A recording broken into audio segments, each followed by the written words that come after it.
Now let's say we want to now CAD the 4.5 inch air manufacturing wheel. This was the 3.25.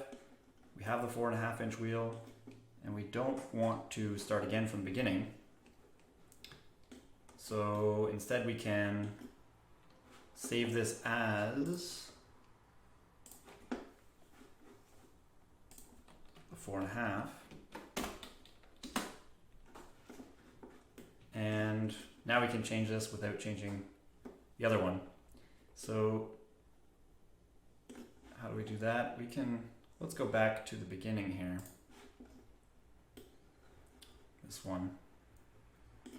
And I'm realizing now, if I were to do this again, first of all, I'd probably add the inner rim diameter too, just maybe every major diameter in the circle, or in the wheel, every major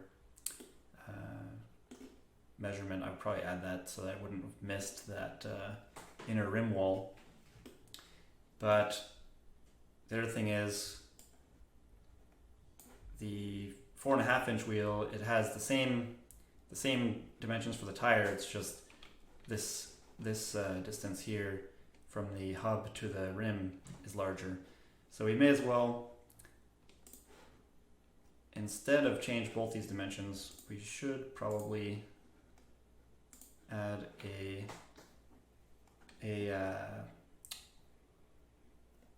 relative dimension between the rim, or the bead of the tire, and the bead of the rim and the exterior of the tire. So that comes out as, if we put this in as a driven dimension, it's just a measurement. Let's actually force it to be driving, and then get rid of this one. So now, if we exit this, everything rebuilds, and we have a relative dimension there. So let's go back in,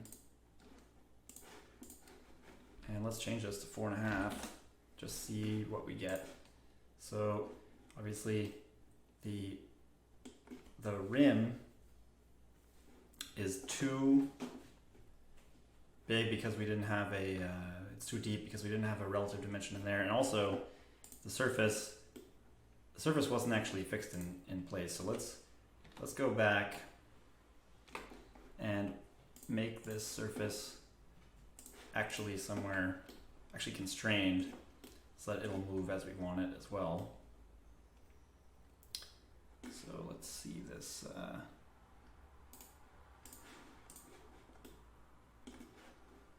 So we're only going to go, let's say this is 0.2 inches. Let's give this guy 0.85 inches. It worked before about. So that will move with it. So that works. Now let's go back, and actually we don't even need to go into the sketch. We can just click on the sketch, make this 4.5. Okay, so the surface moved with it. And it's just that inner rim wall here, so we have to go find where that was again.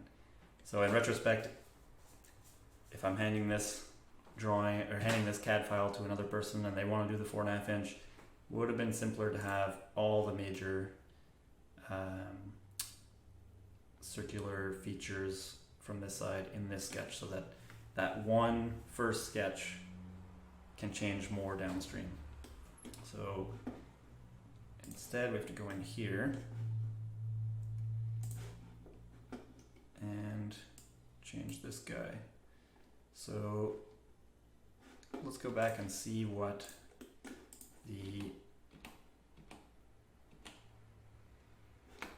this dimension was before, and actually let's add that in as a relative as well. So instead of 0.75 inches here, what we should have is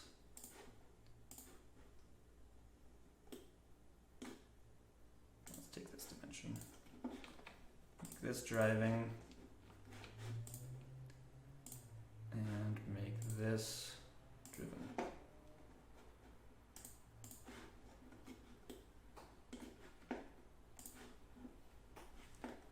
And let's go back to here. This 4.5, and there we go.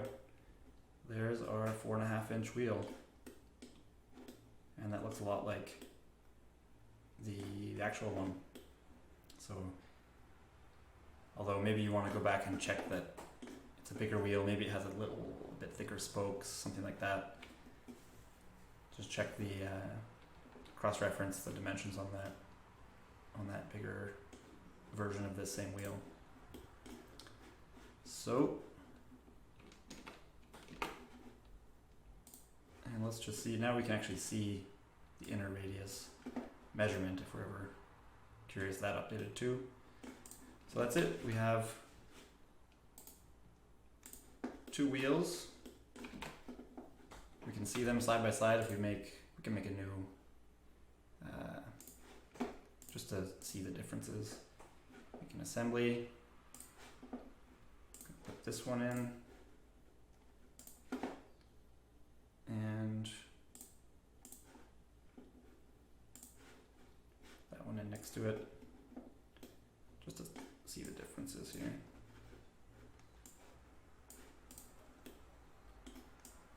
So there you go. 2 wheels.